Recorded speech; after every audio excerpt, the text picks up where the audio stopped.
안녕하세요. 저는 경기도에서 닭갈비집을 운영하고 있는 55세의 여성입니다. 살아온 날을 돌아보면 철이 들면서 손에 물기 마를 날이 없이 하루도 쉬지 않고 일을 했어요. 50을 넘기고 자리를 잡았고 사장님 소리도 들으며 여유가 생겼지만 몇 해 전에 가진 것을 전부 잃을 뻔했던 아찔한 경험을 했습니다. 제가 사연을 올리는 이유는 세상에는 다른 이들을 배려하고 법을 지키면서 사는 사람들이 대부분이지만 인간이기를 포기한 쓰레기들도 있다는 걸 여러분들에게 분명하게 말씀드리기 위해서입니다. 공고를 졸업한 아버지는 나사를 만드는 공장에서 일하셨고 중졸이 최종학력인 엄마는 제가 초등학교에 들어가자 동네 아줌마들과 같이 김치 가공 공장에 다니셨어요. 형제 자매가 없는 외동딸인 저는 어릴 때부터 부모님이 일을 하셔서 혼자 지내는 시간이 많았지만 외로움을 타지는 않았어요. 학교에서 돌아오면 집은 언제나 비어 있어서 같은 동네에 사는 또래 친구들과 어울려 저녁 때까지 놀곤 했습니다. 숨바꼭질도 하고 고무줄 놀이와 소꿉놀이를 하면서 놀다 보면 어느새 해가 지고 있었고 골목길에 퇴근한 아버지의 모습이 보였어요. 아빠, 돈 버느라 힘들었지? 우리 공주 오늘도 잘 놀았어? 자, 엄마 오면 통닭 먹자. 우와, 통닭 냄새가 최고다! 집에 오는 아버지는 없는 형편에도 빈손으로 오는 경우가 거의 없으셨고 비록 돈은 없었지만 밥 먹고 사는 데는 지장이 없었는데 중학생이 되었을 때 아버지가 공장에서 사고를 당하셨어요. 나사를 깎는 기계에 손이 딸려 들어가서 양손을 못 쓰게 된 거예요.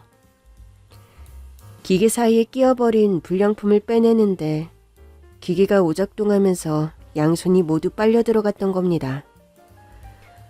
왼손은 형체를 알아볼 수 없을 정도로 심하게 망가졌고 그나마 오른손은 병원에서 급히 수술을 하고 봉합해서 모양은 남아있었지만 신경을 다쳐 제대로 쓸 수는 없게 되었죠. 정기사, 얼마 안 되지만 퇴직금이야. 그동안 수고 많았어. 다친 사람한테 이런 말 하게 돼서 정말 미안해. 손에 장애가 있는 아버지를 받아주는 공장은 어디에도 없었습니다. 공장뿐만 아니라 막노동조차 할 수 없게 되자 아버지는 살아갈 의욕을 놓아버리고 말았습니다. 그동안 힘들었으니까 당분간 푹 쉬어요. 가정이 이런 꼴로 집구석에 틀어박혀 있으니 당신 볼 면목이 없어. 결혼해서 지금까지 고생만 시키고 이제 좀 살만한가 싶었는데 이런 일을 당하다니. 그런데 시간이 갈수록 아버지는 계속 술에 의지했고 성격도 이상하게 변하기 시작했어요. 세상 사람들이 손을 못 쓰는 자기를 비웃고 무시한다고 생각하면서 아무것도 아닌 사소한 일에도 화를 내면서 예민한 반응을 보였던 거죠. 한창 사춘기여서 예민했던 저는 예전과는 다르게 변한 아버지가 무서워져 가까이 가지 않았습니다. 학교에 돌아와서도 아버지를 보면 눈도 마주치지 않고 피해버렸는데 그런 행동이 아버지의 성질을 건드렸어요. 넌 애비를 보고 인사도 안 해? 이젠 딸내미도 병신이라고 나를 무시하는 거냐? 매일 술로 지새우는 아버지는 엄마와 자주 말다툼을 하셨어요.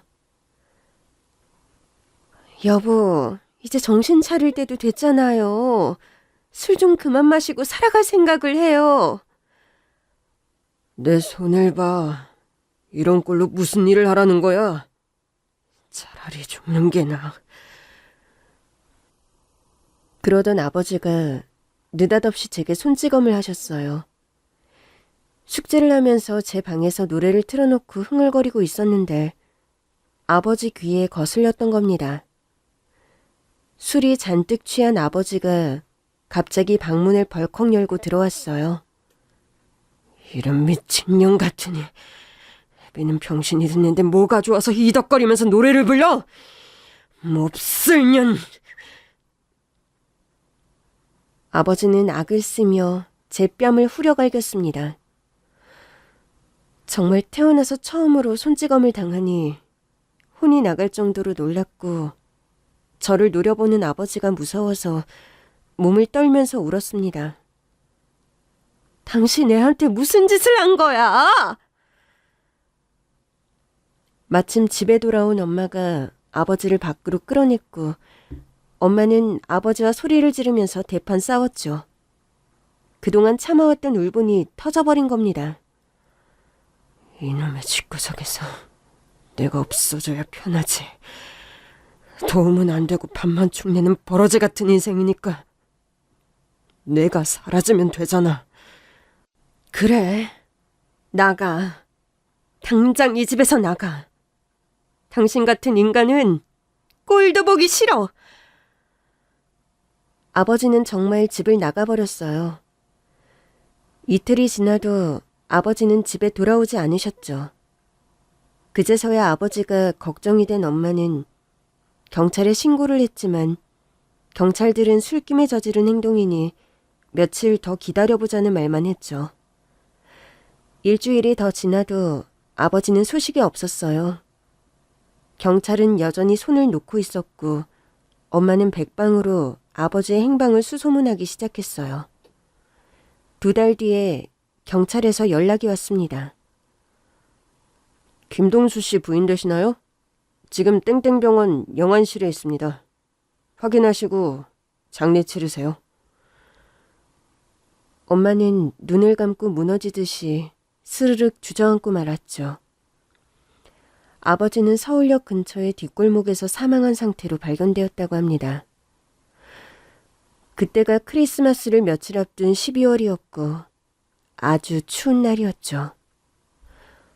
술에 취해 노숙을 하다가 동사하셨던 거죠. 너무 기가 막혀서 아버지 장례를 치르는 동안 엄마와 저는 눈물도 나오지 않았네요.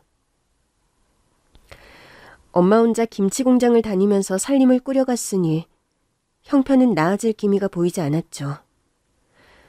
고등학생이 된 저는 조금이라도 도우려고 식당에서 알바를 시작했고 공부보다는 일을 하면서 고등학교를 졸업하게 되었죠. 졸업 후에는 바로 취업을 하기로 결정했어요. 어차피 공부에는 흥미가 없었고 대학은 갈 형편도 아니었지만 가봤자 사회생활 시작만 늦어질 뿐이라고 생각해서 내린 결정이었죠. 그런데 내세울 자격증 하나 변변이 없는 고졸인 여자에게 취업은 쉬운 일이 아니었어요. 구인 광고를 보고 여러 번 면접을 봤지만 번번이 떨어졌어요.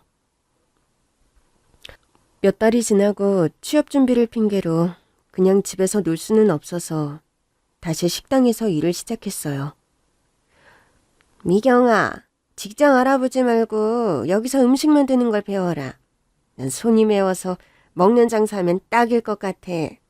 나중에 돈 모아서 식당 하나 차려. 주인 아줌마는 음식 만드는 법을 가르쳐주겠다고 하셨죠. 아줌마 말대로 저는 눈썰미가 좋았고 철이 들면서 음식은 엄마 대신 제가 만들어서 요리를 하는 데는 부담이 없었고 서당계 3년이면 풍어를 읊는다고 식당이라면서 어깨너머로 익혀서 웬만한 음식을 만드는 데는 자신이 있었죠. 하지만 자격증이란 게 학원을 다니지 않으면 실력이 있어도 힘든 법이라 학원까지 다닌 끝에 한식 조리사 자격증을 땄습니다. 이제 자격증도 있으니 주방은 네가 맡아라. 저는 아줌마의 도움을 받으며 주방장이 되어 식당을 같이 운영하게 되었어요. 제가 일하던 식당은 기사식당이었고 돼지 주물럭과 감자탕이 메인 메뉴였지만 생선구이와 매일 다르게 나오는 국과 밑반찬을 곁들인 정식도 인기 메뉴였죠. 아줌마의 15년 노하우가 배어있는 음식으로 근처에는 저렴한 맛집으로 소문이 나서 택시기사님들 뿐만 아니라 직장인들도 많이 찾았어요. 그래서 점심시간이 되면 눈코 뜰 새 없이 바빴어요. 그리고 5년 뒤에 남편을 만나게 되었습니다. 그는 저희 식당에 식재료를 납품하는 도매상 직원이었는데 1년 전부터 배달 일을 시작했어요. 매일 아침이면 어김없이 정해진 시간에 식당에 들렀습니다. 사장님, 혹시 괜찮으시면 채소도 제가 사다 드릴까요? 식당 배달을 7시부터 시작하니까 전날 필요한 채소를 주문해 주시면 제가 새벽에 도매시장 가서 좋은 놈으로 사올게요. 아, 그래주면 나야 고맙지. 근데 하루 종일 일하고 새벽잠을 설쳐서 어째? 괜찮아요. 젊을 때 한 푼이라도 더 벌어야죠. 믿고 맡겨주세요. 필요한 야채들은 트럭으로 배달을 해주는 아저씨가 있었는데 얼마 전부터 건강이 아주 나빠져서 병원에 입원을 하게 되었고 식당 문을 열기 전에 아줌마와 제가 가락시장까지 가서 사와야 했습니다. 그러니 시간도 많이 걸리고 번거롭던 참이었죠.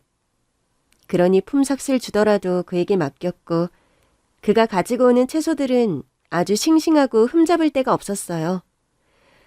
1년 정도 지나면서 매일 만나는 그와 정이 들고 친해지게 되었죠. 그런데 하루는 배달을 마친 그가 망설이더니 제게 작은 상자를 내미는 겁니다. 저 미경 씨, 이거 생일 축하드려요. 별거 아니지만 마음에 들었으면 하네요. 어머, 제 생일을 어떻게 하셨어요? 식당 사장님하고 대화하는 걸 우연히 들었네요. 그럼 가볼게요. 이틀 전이었어요.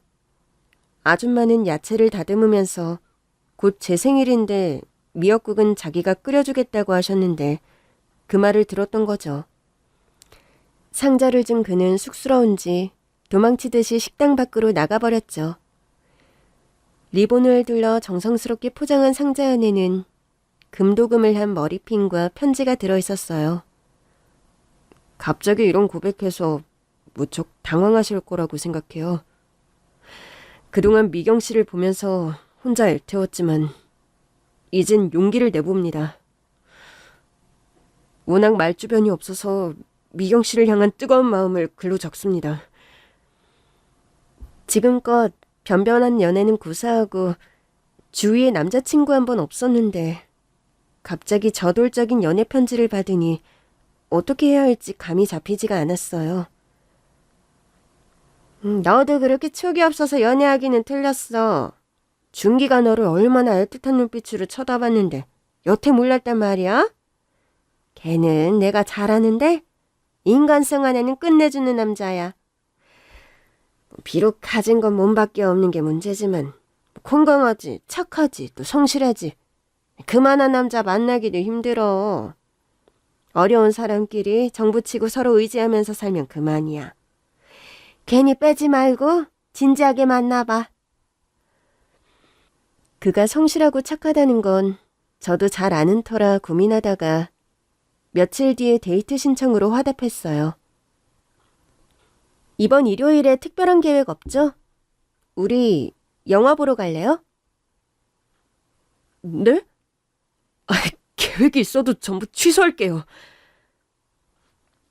영화를 보고 차를 마시면서 데이트를 시작했고 주말마다 만나서 연애를 하면서 연인 사이가 되었고 몇 달이 지난 뒤에 저는 그의 아내가 되기로 결심했어요. 그 뒤에 남편의 집안에 대해 듣게 되었죠. 부모님은 중학생일 때 돌아가셨어. 막노동을 하며 겨우 종잣돈을 마련해서 함께 포장마차를 시작하셨지. 부모님 대신 젖을 겨우 뗀 재민이를 돌보는 건 내 차지였어. 그날도 새벽에 장사를 마치고 포장마차를 앞에서 끌고 뒤에서 밀어주며 한적한 차도를 가고 있었는데 내리막길에서 졸음운전을 하던 대형 트럭이 엄청난 속도로 두 분을 덮쳐버렸어. 구급차가 도착했을 때는 이미 이 세상 사람이 아니셨지. 그때 재민이는 겨우 4살이었어. 재민이는 남편의 하나뿐인 남동생이에요. 남편과는 10살 터울이 지는 재민이는 그때 고등학생이었고 세상에서 유일한 피부치였죠. 졸지에 부모님이 함께 비명행사하시고 고아가 되어버린 형제는 시외 삼촌 집에 맡겨져 눈칫밥을 먹게 되었다고 하네요. 아이고, 내가 못 살아. 우리 5 식구 앞가림도 힘든데 군 식구를 덜컥 데리고 오면 어쩌란 말이에요. 아, 제정신이야? 어허, 일가 친척 중에서는 그나마 내 형편이 제일 나은데 어떻게 저 어린 것들을 모른 척해. 고아원에 보내면 되잖아요. 오지랖도 뻗쳤어. 누가 보면 억만금이나 버는 줄 알겠어. 다른 소리 하지 말고 중기가 독립할 때까지 몇 년만 뒤를 봐줍시다. 시외 삼촌이 집에 있는 날에는 그나마 시외 숙모는 가만히 있었는데 전기 기술자로 일하면서 지방으로 공사를 다니는 날이 많아서 집에 잘 들어오지 않았다고 해요. 시외 삼촌이 없는 날이면 시외 숙모는 남편과 시동생 재민이를 달달 볶아대며 괴롭혔고 대놓고 사촌들과 차별했다고 합니다. 그래, 아유, 맛있는 건 알아가지고 고기 반찬부터 집어드네. 누가 너 먹으라고 고기 구운 줄 알아? 죄송해요. 배가 고파서 그만. 뭐? 배가 고파? 누가 들으면 내가 니들 쿵기는 줄 알겠구나. 아침 못 먹고 점심은 건너뛰고 저녁 한 끼만 먹고 버티려니 힘들어요. 한 끼라도 먹는 게 어디라고 불평을 해. 군 식구로 남의 집에 빌붙어서 살려면 눈치라도 빠릿빠릿해야 하는데 이것들은 밥만 쭉 내고 있으니 아유, 속 터져서 못 살아. 아유. 시외 숙모의 영향을 받아서 사촌들도 남편하고 재민이를 함부로 대했다고 합니다. 고등학생이 되자마자 재민이를 데리고 무작정 집을 나와버렸지. 갈 곳이 없어서 청소년 쉼터에서 지내면서 재민이 뒷바라지를 하면서 안 해본 일이 없이 닥치는 대로 했고 악착같이 돈을 벌었어. 유리병을 만드는 공장을 찾아가서 사정해서 일을 하게 됐어. 아침에는 신문을 돌리고 공장에 갔고 저녁에는 주유소에서 알바를 했어. 그러니 학교를 갈 수가 없었어. 몇 달 지나니까 선생님이 그냥 자퇴를 하고 검정고시 준비하라고 하시더라. 비록 최종 학력은 중졸이지만 후회 같은 건 없어. 고생 많았네. 이젠 혼자가 아니니까 같이 힘내서 열심히 살자. 이제부터 집안일은 내가 알아서 할게. 일하는 것만 해도 힘들잖아. 아니야. 집안일 정도는 계속 해와서 괜찮아. 이제 우린 부부나 마찬가지잖아. 어차피 결혼하면 내가 다 할 건데 미리 해놓는다고 생각하지 뭐. 당신은 정말 나한테 과분한 여자야. 그렇게 생각해줘서 미안하고 고마워. 내 몸이 부서져도 당신은 세상에서 제일 행복하게 해줄게. 며칠 후에 남편의 집으로 가서 재민이를 처음 만나게 되었어요. 재민아, 네 형수 될 분이셔. 인사드려라. 재민이는 키도 크고 아주 잘생긴 미남형이라 남편과는 완전히 달랐어요. 솔직히 남편은 그다지 잘생긴 편이라고 할 수는 없었거든요. 그래서 외모만 놓고 보면 둘은 형제 사이가 의심될 정도로 닮은 데가 없었답니다. 그런데 재민이는 저를 멀뚱하게 힐끗 보고 고개만 까딱했어요. 형수라고 낯선 여자가 불쑥 찾아오니 낯을 가려서 그런다고 생각하고 말았죠. 재민아, 앞으로는 편하게 누나라고 생각하고 의지하면서 지내. 알았지? 제 말을 듣고도 고개만 까딱하고 대답도 없이 방으로 들어가는 겁니다. 저 녀석이 사내답지 않게 숫기가 없어서 그러니까 이해해. 엄마 사랑을 받지 못해. 말수가 적지만 속은 깊고 착해. 게다가 공부는 얼마나 잘하는지 몰라. 때를 놓쳐서 그렇지 당신도 작심하고 공부했으면 우등생 소리 들었을 것 같은데? 아니야. 공부하는 머리는 타고나는 법이라고. 이런 말하면 어떨지 모르겠지만 부모님이 살아계시고 형편이 넉넉했어도 나는 공부라면 치를 떨었을 거야. 재민이는 나하고는 달라. 꼭 성공해서 큰일을 하게 만들어야 돼. 재민이는 나한테 동생이 아니라 내가 살아가는 유일한 희망이야. 남편이 재민이에게 거는 기대가 유별나다는 걸 알게 되었죠. 얼마 후에 남편이 집으로 왔어요. 혼자 드신 장모님을 두고 딸을 달라는 염치 없는 말을 드리게 돼서 면목이 없습니다.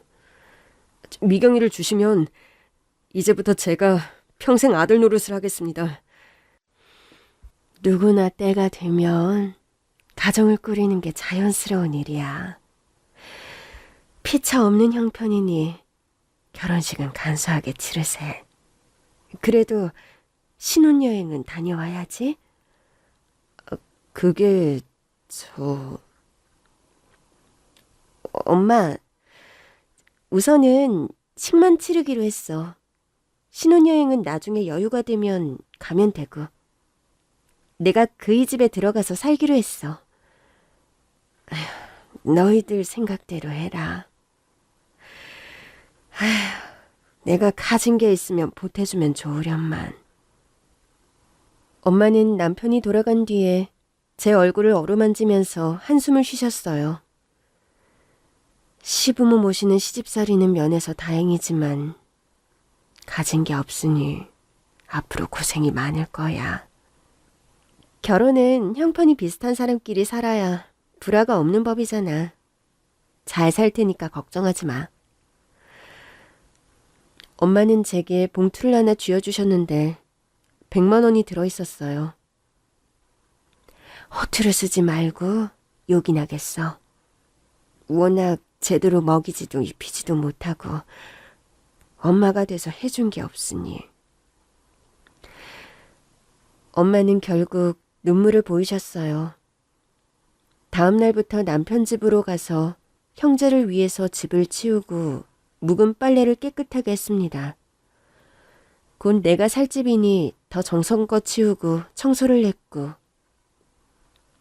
저와는 8살 차이가 나서 시동생 재민이를 살뜰하게 챙기는 것도 잊지 않았죠. 하지만 보름이 채 지나지 않아서 재민이가 저를 싫어한다는 걸 알게 되었어요. 재민이는 저와 마주쳐도 말이 없었어요. 아직 정이 덜 붙어서 그렇다고 생각하고 있었는데 그게 아니었어요. 그날 저녁에 김치찌개를 맛있게 끓여놓고 학교에서 돌아올 재민이를 기다렸습니다. 재민이 왔니? 공부하느라 힘들었지. 학교에서 별일 없었니? 씻고 와. 같이 저녁 먹자. 웃으며 반겨줘도 재민이는 굳은 표정이었고 밥상에 앉아서도 뭔가 불만이 있는 듯한 표정이었습니다. 그러다가 입을 열었죠.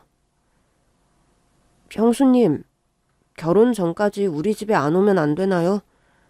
형수님이 신경 써주시는 게 고맙기는 한데 몹시 신경 쓰이고 불편해서 공부에 집중이 안 되거든요. 형이 없는데 내가 들락거리는 게 거슬렸구나. 그건 몰랐네. 결혼 전까지는 일주일에 한 번만 와서 집안일만 해놓고 갈게. 저도 애가 아니라서 집안 치우고 밥은 혼자 챙겨 먹을 수 있어요. 그러니 형수님 이러시는 거 부담스러워요. 그래, 알았어. 저를 보는 재민이의 표정은 얼음처럼 차가웠습니다. 결혼 후에도 재민이는 여전히 제게 마음의 문을 닫아버렸어요. 하지만 남편이 하는 말은 잘 들었고 동생을 대하는 남편의 태도는 마치 아들을 대하는 아버지 같았습니다. 그는 끔찍하게 동생을 위하고 챙겨주었거든요. 재민이는 초등학교부터 지금까지 1등을 놓쳐본 적이 없는 대단한 놈이야. 분명히 크게 성공할 거고 내가 꼭 그렇게 만들 거라고. 남편이 공부를 잘하는 동생에게 거는 기대가 대단하다는 건 알고 있었지만 가끔씩은 기대를 넘어 집착에 가깝다는 생각이 들 정도였어요. 재민이에게 입버릇처럼 너는 꼭 성공해야 한다고 말하곤 했죠. 남편과 저는 전보다 더 열심히 일했지만 형편은 쉽게 나아지지 않았고 전교 1등을 놓치지 않았던 재민이의 목표는 서울대였어요. 그런데 어느 날 남편이 저를 불러서 생각도 못했던 뜻밖의 말을 하는 겁니다. 재민이 뒷바라지를 제대로 하려면 지금처럼 벌어서는 어림도 없어. 그래서 말인데 1년간 배를 탈 생각이야. 뭐? 지금 배를 타겠다고 했어? 참치잡이 원양어선을 타면 큰 돈을 벌 수 있어. 부산에 있는 인력사무소를 통해서 신체 검사를 받았고 필요한 서류를 주고 선원 등록까지 마쳤어. 아마 다음 달에 나가는 배가 있을 거라고 하네. 아니 세상에, 이런 중요한 문제를 나하고 상의도 안 하고 혼자 결정해서 저질러버리면 어쩌란 말이야. 미안해. 하지만 당신이 아무리 반대해도 이젠 돌이킬 수 없어. 여보, 쉽게 결정할 문제가 아니에요. 원양어선 타는 게 얼마나 위험하고 힘든 일인지 몰라? 안 돼. 절대 안 돼. 저는 기를 쓰며 말렸지만 남편은 듣지 않았고 한 달 뒤에 남편은 원양어선을 타게 되었어요. 여보, 항상 조심해야 돼요. 나는 돈보다는 당신이 무사히 돌아오는 게 제일 중요해요. 힘들고 고생스러운 만큼 돈이 되는 일이야. 딱 1년만 기다려. 자주 연락할게. 남편이 떠난 후에 재민이를 챙기면서 외로운 생활을 하게 되었죠. 재민이는 여전히 제게 벽을 두고 마음의 문을 열지 않았습니다. 형수, 참고서 살 게 있어. 그래, 필요한 책은 무조건 사야지. 얼마면 되니? 5만 원이면 될 것 같아. 참, 학원도 다녀야 한다고 했잖아. 내가 어디가 좋은 학원인지 알아볼까? 내가 다 알아봤고 다음 달부터는 서울대 특별반에 등록할 생각이야. 형수는 달라는 대로 돈만 주면 돼. 대학은 근처에도 못 갔으면서 뭘 알아보겠다는 거야. 응? 뭐라고 했니? 알 필요 없어. 남편이 떠난 뒤로 재민이가 저를 대하는 태도가 약간 달라졌어요. 전에는 안 그러더니 말꼬리를 잘라먹으면서 반말 비슷하게 했고 혼자 중얼거리는데 못 배운 저를 무시하는 것 같았죠. 기분이 좋을 리 없었지만 한창 입시 준비하느라 스트레스가 만땅으로 쌓이네 하고 입씨름하고 싶지는 않아서 거슬려도 그냥 참고 말았네요. 남편은 한 달에 한 번 정도 편지를 보냈어요. 한 달 단위로 남편이 탄 배가 있는 곳을 운반선이 가서 필요한 물품들을 주고 잡은 참치를 받아왔는데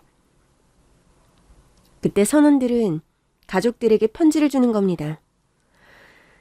지금은 인터넷망이 잘 발달돼 남태평양의 망망대해에서도 위성을 통해 전화를 할 수 있지만 그때는 편지가 유일했어요. 편지를 보면서 남편이 얼마나 험하고 힘든 일을 하는지 알고 있어서 남편이 보내는 돈은 모두 저축을 했습니다. 1년 뒤에 남편이 돌아오자 저는 기뻐하며 통장을 보여줬습니다. 여보, 이것 좀 봐. 한 푼도 안 쓰고 모았어. 겨우 5천만 원 가지고 뭘 하겠어. 재민이가 대학에 들어가면 졸업하고 자리 잡을 때까지 등록금에 생활비 뒷바라지 하려면 이걸로는 어림도 없어. 나는 말이야, 배를 타는 게 적성에 맞는 것 같아. 파도가 아무리 심해도 멀미도 안 하고 이젠 일도 손에 완전히 익었거든. 선장이나 갑판장도 나처럼 일 잘하는 놈은 처음이라고 좋아한다고. 웃으면서 너스레를 떨어대는 남편의 말을 들으면서 왠지 불길한 예감이 슬슬 들었는데 아니나 다를까 3년 연장 계약을 하고 왔다는 거예요. 어이가 없어서 헛웃음만 나왔습니다. 이번에도 당신 혼자 저질렀다는 거야? 갑판장이 나서서 연장 계약을 하라고 했다고. 이제는 뱃일이 손에 익어서 힘들지 않아. 여보, 3년만 더 배를 타면 번듯한 가게 하나는 장만할 미천이 생길 거야. 남편이 제 손을 잡았는데 마치 나무 껍질에 닿은 것처럼 거칠고 굳은 살 투성이었어요. 샤워를 할 때 슬며시 보니 온몸에는 긁히고 베인 크고 작은 상처들이 가득했습니다. 그걸 보니 마음이 아려왔어요. 하지만 말려도 소용없다는 걸 알기에 체념하고 옷가지며 짐을 싸주었죠. 재민아, 형수 말 잘 들어야 한다. 너도 1년만 더 고생해서 꼭 서울대 들어가야 해. 남편은 다시 지구 반대편에 있는 바다로 떠나버렸고 재민이는 서울대에 장학생으로 합격했습니다. 고이 간직하고 있던 비상금 100만 원은 모두 재민이의 등록금에 보태게 되었죠. 재민아, 얼마나 고생이 많았니. 내가 좋아서 눈물이 나려고 하네.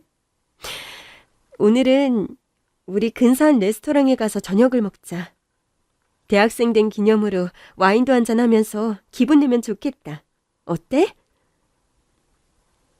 아니요, 됐어요. 친구들이랑 약속이 있어요. 많이 늦을 것 같으니까 저녁은 형수 혼자 먹어. 제 딴에는 남편을 대신해서 명문대학 합격을 축하해주고 싶었는데 쌀쌀맞게 나가버렸습니다. 대학생이 되자 집에 들어오지 않는 날이 많아졌어요. 재민아, 너 요즘 뭐하고 다니는 거야? 어제는 어디서 잤어? 왜 밖으로 도는 거야? 공부는 잘하고 있는 거냐고. 아이, 진짜. 나도 이제 어른이야. 내가 알아서 하니까 시시콜콜 간섭하면서 잔소리하지 마. 짜증난단 말이야. 에이지, 무식해서 아무것도 모르는 게. 고졸인 저를 무시한다는 걸 알았지만 초인적인 인내심으로 눌러왔는데 결국 폭발하고 말았어요. 우리 대학에 성적이 뛰어난 학생들만 들어갈 수 있는 기숙사용 고시원이 있어. 거기 들어갈 거야. 공부는 집에서 하면 되잖아. 나도 식당 일하느라 집에 없는데 뭐가 문제니? 그냥 집에서는 집중이 안 돼. 입소 비용이 한 달에 150이야. 빨리 줘. 내 말은 왜 멀쩡한 집 놔두고 쓸데없이 돈 낭비를 하냔 말이야. 150이면 우리한텐 큰 돈이야. 아이, 진짜 치사하네. 형이 한 달에 수천만 원씩 보내는 거 다 아는데 그깟 150만 원이 아깝다는 거야? 하여튼 못 배운 것들은 지질이 궁상만 떨어요. 이러니 말이 안 통해. 뭐? 정말 입에서 나오면 다 말인 줄 알아? 네가 못 배운 나를 무시하고 깔보는 거 알고도 참았는데 이제 할 말은 해야 되겠다. 집을 나가겠다는 것도 내가 보기 싫어서 그런 거 아니야? 아무리 똑똑하고 잘나면 뭐해? 위아래 예의도 모르고 너는 근본이 글러먹었고 인간구실하기는 틀렸어. 그간 맺혔던 분을 몽땅 쏟아내며 소리를 질러대니 재민이도 놀라고 당황했어요. 그러더니 또 집을 나가버렸죠. 다음 날이 되자 기분이 가라앉았고 홧김에 너무 심했다는 생각이 들어서 재민이 통장으로 기숙사비를 붙여주고 어제 일은 잊고 공부에 전념하라는 문자를 남겼어요. 재민이도 집을 나가고 남편이 돌아오기만을 손꼽아 기다리며 살았습니다. 그런데 몇 달 후에 남편은 그런 제 마음은 조금도 몰라주고 야속하게 2년 더 계약을 연장했다는 편지만 달랑 보낸 거예요.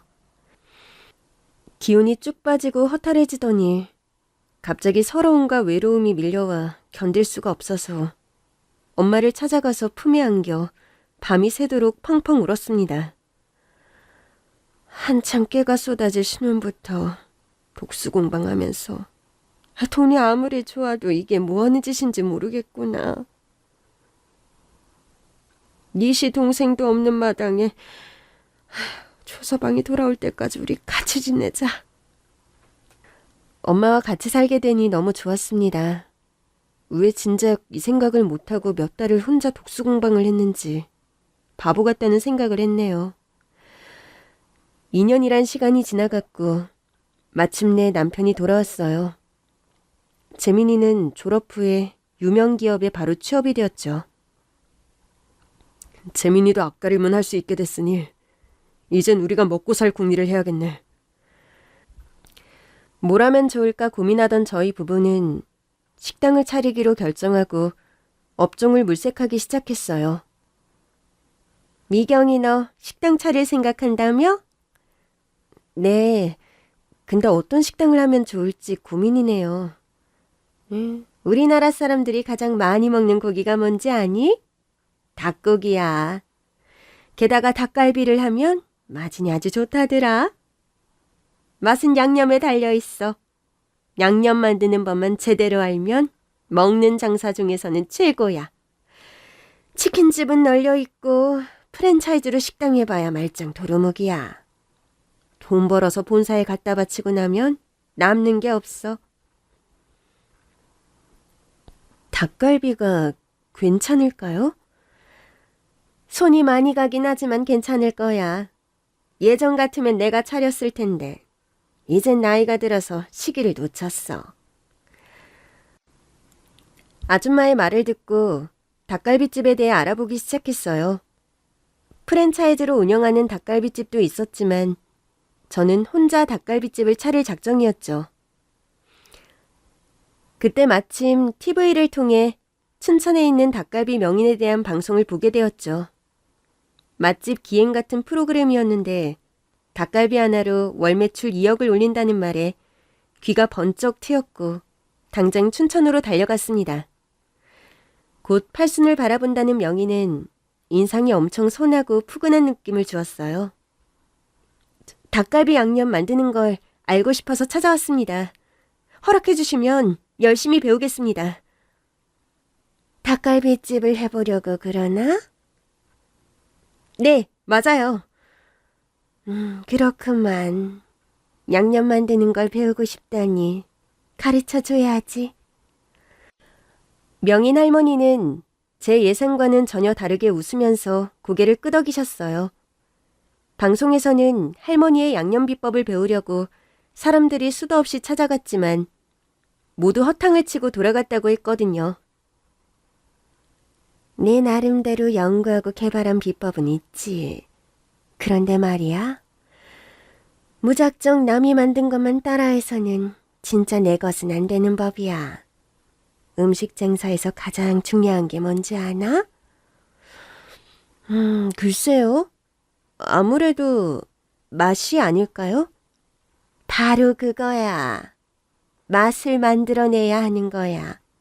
그것도 새로운 맛을 만들어야 돈을 벌 수 있어. 지금까지 셀 수 없는 사람들이 찾아와서 양념 만드는 법을 배워갔지만 나보다 크게 성공한 사람은 아직 없어. 내 맛을 따라해서는 나를 넘어설 수 없거든. 음식 장사로 성공하고 싶으면 사람 입맛을 새로운 것에 길들여야 돼. 그게 대박치는 비법이지. 할머니의 말을 듣자 제가 몰랐던 새로운 세상이 펼쳐지는 느낌을 받았습니다. 비법이 따로 있는 게 아니야. 맛을 내는 건 경험에서 나오는 감각이야. 저는 뒤통수를 세게 얻어맞은 듯한 느낌이 들어서 멍해져 있었죠. 다음날 새벽에 식당으로 나오라고 한 할머니는 양념을 만드는 모습을 모두 보여주면서 자세하게 가르쳐 주셨어요. 제가 따라하는 걸 보시더니 만족한 듯이 웃으셨죠. 내가 보니 맛을 내는 데는 감각이 있어 보이네. 맛은 재료들이 조화를 이뤄야 나오는 법이지. 내일 한 번 더 보여줄 테니까 나를 따라하려고 들지 말고 네 감각으로 새로운 조화를 찾아봐. 나는 아무리 새로운 맛을 내려고 해도 이젠 감각이 굳어버려서 안 되더라고. 하긴 말이 쉽지. 나도 15년이 넘게 걸렸으니까. 비법을 전수받은 저는 집으로 돌아와서 저만의 노하우를 찾는 데 몰두하면서 창업을 할 준비를 했어요. 누군가를 따라해서는 절대 그를 뛰어넘을 수 없어. 그래, 새롭지만 먹으면 먹을수록 중독되는 맛을 찾아내야 한다. 꼭 찾아야 한다. 여보, 뭘 그렇게 중얼거리는 거야? 성공을 위한 자기 체면을 거는 거야. 닭갈비집을 차린 뒤에도 남편도 저와 같이 식당에서 일을 했죠. 매일 새벽까지 연구를 했고 손님들의 반응을 살피면서 다양한 양념으로 여러 종류의 닭갈비 메뉴를 개발했습니다. 매운맛부터 아이들을 위한 달달한 맛을 가진 허니버터 닭갈비도 선보였어요. 먹는 장사는 역시 입소문이 최고여서 3년 만에 닭갈비집은 자리를 잡게 되었고 식당이 새들어 있던 건물을 인수하게 되었어요. 얼마 후에 재민이가 결혼할 여성이 생겼다는 말을 했어요. 서울대 출신 후배야. 학교 때 동아리 활동을 같이 했어. 미네는 그때부터 나를 좋아했는데 나는 별 느낌이 없었거든. 그런데 몇 년 만에 동아리 행사에 갔다가 만났는데 예전과는 다르게 세련된 느낌이 마음에 들었어. 그래, 아주 잘 됐다. 집에는 언제 데리고 올 거냐? 집에 왜 데리고 와야 돼? 재수 씨 얼굴은 봐야 될 거 아니냐. 그리고 상견례 날짜는 잡아야지. 미네는 다음 주에 집으로 데리고 올게. 그리고 상견례는 생략하기로 장모님하고 이야기 끝냈어. 장인어른 장모님 모두 해외 유학까지 다녀오신 분들이야. 그런 분들에게 부모도 없는 초라한 모습을 보이고 싶지는 않아. 그래, 맞다. 네 생각이 그렇다면 따라야지. 결혼 준비는 내가 알아서 할 테니까 형은 신혼집이나 구해줘. 아니, 그동안 직장 생활하면서 번 돈은 다 어떻게 하고 신혼집 마련하는데 손을 벌리려고 들어? 예물이며 필요한 준비까지 돈 들어갈 때가 많아서 그래. 하긴 형수는 예물도 없이 드레스 입고 식만 올렸으니 할 턱이 없지. 재민이는 무심코 한 말이었지만 건드리지 말아야 할 아픈 상처를 건드린 꼴이었죠. 일생에 한 번뿐인 결혼식을 하객도 예물도 없이 초라하게 치른 일은 가슴에 한으로 맺혀 있었거든요. 그래, 내가 거지같이 식만 치른 게 누구 때문인데. 네 뒷바라지 할 돈 아끼려고 그랬던 거야. 당신은 가만히 있어. 신혼집은 내가 구해줄 테니 걱정하지 마라. 아니 여보, 신혼집은 둘이 알아서 하라고 해요. 결혼해서 살 집을 맡겨놓은 것처럼 손 벌리는 건 형제 사이라도 경우가 아니잖아. 내 말 안 들을 거야? 내가 알아서 할 거야. 가만히 있으라고. 주말이 되자 재민이가 동서를 데리고 왔어요. 잘생긴 재민이에게 어울리는 미인이었습니다. 예쁜 여자가 인물값 한다고 서울대 출신의 한인무라는 동서는 도도하고 콧대 높은 여자 같았어요. 제가 먼저 인사를 해도 본 척도 하지 않았거든요. 또 자존심이 상했지만 참았네요. 그런데 동서가 하는 말이 아주 가관이었답니다. 제 친구들은 예물로 다이아 세트를 받는다고 하더라고요. 전 그냥 다이아 반지 하나면 만족해요. 그 정도는 해주실 거죠? 동서, 예물을 왜 우리한테 해달라는 거야? 그이가 아주버님이 결혼 준비해주겠다고 하셨는데 아닌가요? 부모님이 안 계셔서 그런지 그이가 아주버님에게 엄청 의지하네요. 재민이는 멀뚱하게 먼 산만 보면서 딴전을 피우고 있었죠. 말이 너무 달라서 나서려고 했는데 남편이 제 손을 꽉 잡으며 가만히 있으란 신호를 보냈습니다. 첫대면한 동서 앞에서 둘이 말싸움하는 꼴을 볼 수는 없어서 입 다물고 있었죠. 인사를 마친 동서를 배웅하기 위해 재민이가 밖으로 따라 나갔는데 집 앞 골목에서 재민이와 동서가 하는 대화를 듣고 말았습니다. 여보, 내가 재민이를 얼마나 위하는지 당신도 잘 알지? 재민이를 위해서라면 내가 가진 걸 전부 줘도 아깝지 않아. 세상에 하나뿐인 동생이란 말이야. 하여튼 재민이 결혼은 나한테 맡기고 돈이 얼마가 들어가든 당신은 나서지 말아줘. 부탁이야. 알았어요. 하지만 지금껏 당신이 얼마나 고생했어요. 험한 뱃일하면서 악착같이 모아서 겨우 먹고 살만해졌는데 그저 당연히 받을 거 받는다고 생각하는 재민이가 야속해서 그러는 거죠. 당신 마음 알아. 마지막으로 형으로서 도리를 하는 거야. 결혼하면 재민이도 가장이고 잘 나가는 회사 들어가 성공했는데 뒤봐줄 일은 없어. 남편의 말을 들으니 마음이 좀 누그러졌고 동서는 갔을 거라 생각하고 쓰레기를 버리려고 나갔는데 집 위에 있는 골목 안에서 재민이와 동서의 목소리가 들렸습니다. 당신 말대로 엄마 아빠 설득해서 상견례는 건너뛰었지만 결혼 후에는 어떻게 할 거야? 형하고 형수라도 우리하고는 생각하는 수준이 안 맞아. 최대한 마주치는 일 없도록 할 테니까 당신은 걱정하지 마. 그래, 대화는 수준이 맞는 사람들끼리 하는 거야. 못 배운 것들하고는 말 섞어봐야 입만 아파. 어이가 없었어요. 상견례를 하지 말자고 사돈댁에 말한 건 재민이었어요. 사돈에게 중졸인 남편의 존재를 드러내고 싶지 않아서 그랬을 겁니다. 남편은 신도시에서 새로 지은 좋은 아파트를 신혼집으로 얻어주고 다이아 반지와 예물 등 전 재산을 팔아치울 기세로 돈을 아낌없이 들여서 남부럽지 않은 결혼식을 치러줬어요. 제가 들었던 대로 재민이와 동서는 저희 부부와 연락을 끊어버렸습니다. 동서, 내일 집에 올 거지? 네? 제가 왜 형님 집에 가요? 동서, 내일이 시부모님 제사라는 거 몰라? 그래요? 몰랐네. 어쩌죠? 중요한 약속이 있거든요. 제사는 형님이랑 아주버님이 모셔요. 뭐? 시부모 제사보다 중요한 약속이 어디 있어? 당장 와! 형님, 왜 소리를 질러요? 그깟 제사 빠진다고 하늘이 무너져요? 원래 제사는 장남이 알아서 하는 거잖아요. 웃기네 진짜.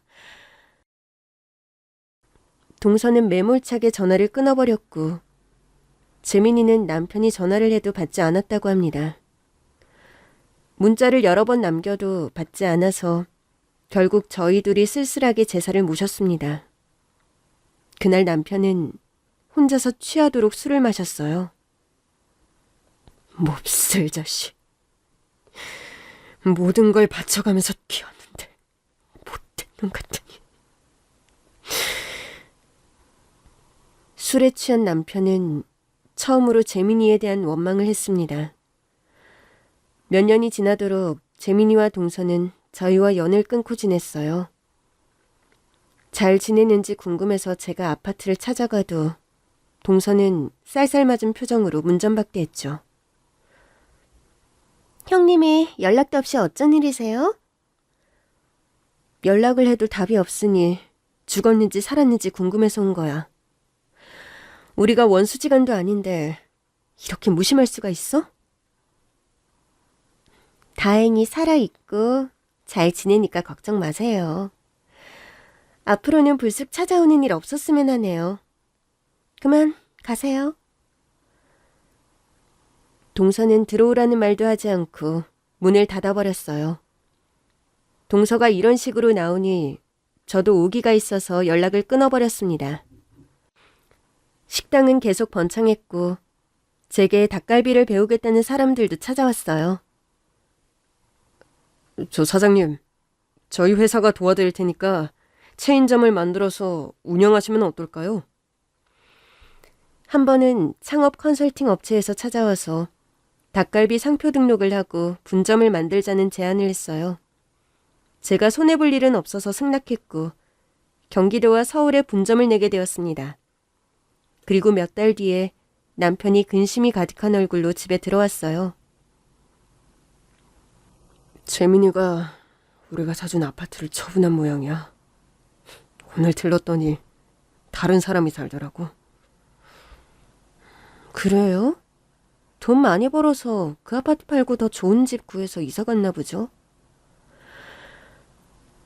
그러면 다행인데 집주인이 하는 말이 그 아파트 말이야. 경매로 나온 걸 샀다고 했어. 집을 경매에 넘길 정도면 형편이 좋을 리가 없는데 무슨 일이 생긴 건 아닌지 모르겠어. 저도 걱정이 되었지만 곧 잊어버렸죠. 그런데 1년 뒤에 연락을 끊었던 재민이와 동서가 식당으로 불쑥 찾아왔습니다. 얼굴이 까칠하고 옷차림도 허름한 게 예사롭지 않았습니다. 재민아, 이게 무슨 일이야? 왜 거짓골이 된 거냐고. 형수님, 완전히 망했어요. 그동안 있었던 일을 털어놓았는데 참 기가 막혔어요.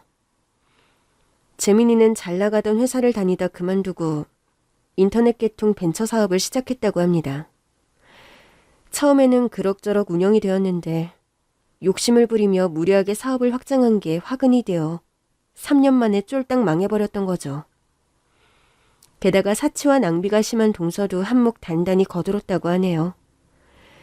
동서는 새로 나온 명품만 보면 눈이 뒤집어지게 환장을 해서 빚을 내서라도 사버렸다고 합니다. 그러니 가진 걸 전부 말아먹고 사돈댁 도움까지 받았지만 여전히 3억이 넘는 빚에 허덕이고 있다고 했죠. 형, 한 번만 살려줘. 내가 이렇게 죽을 순 없잖아. 제발 부탁이야. 그래. 형편이 그러면 진작에 찾아오지. 왜 이제 왔어? 형한테 미안해서 울 수가 없었어. 형은 나만 바라보고 살아왔는데 이런 추한 꼴을 참아 보일 수는 없었다고. 재민이가 흘리는 닭똥 같은 눈물을 보자 전 마음이 울컥해졌죠.